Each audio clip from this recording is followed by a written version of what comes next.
لكن أنا بكل وضوح وبدون لف ودوران. تضربوا مدن عنا نضرب مدن عنا، تضربوا قرى عنا نضرب مستعمرات. Ledakan perangkat komunikasi pager di Lebanon pekan lalu disebut menjadi pukulan telak bagi kelompok Hizbullah. Dilaporkan ribuan pejuang Hizbullah terluka hingga menyebabkan tidak bisa bertempur melawan serangan Israel.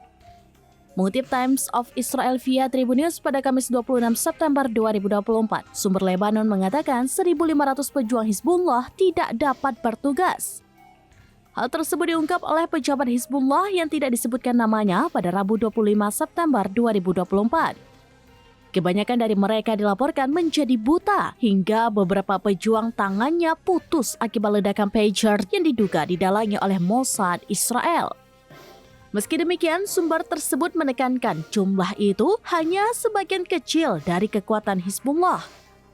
Di sisi lain, Kongres Amerika Serikat mengeluarkan data yang menyebut Hizbullah diduga memiliki sekitar 40.000 hingga 50.000 pejuang. Sementara itu, Sekjen Hizbullah Hasan Nasrallah sendiri menyebut kelompoknya memiliki 100.000 pejuang. Sebelumnya diberitakan ledakan pager di Lebanon disusul dengan serangan udara IDF yang telah membuat Hizbullah terhuyung.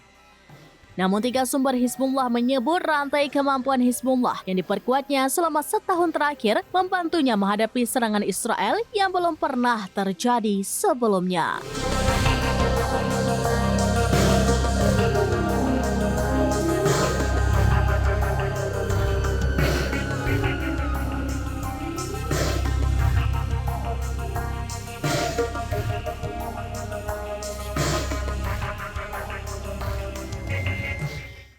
Download Tribun X sekarang, menghadirkan lokal menjadi Indonesia.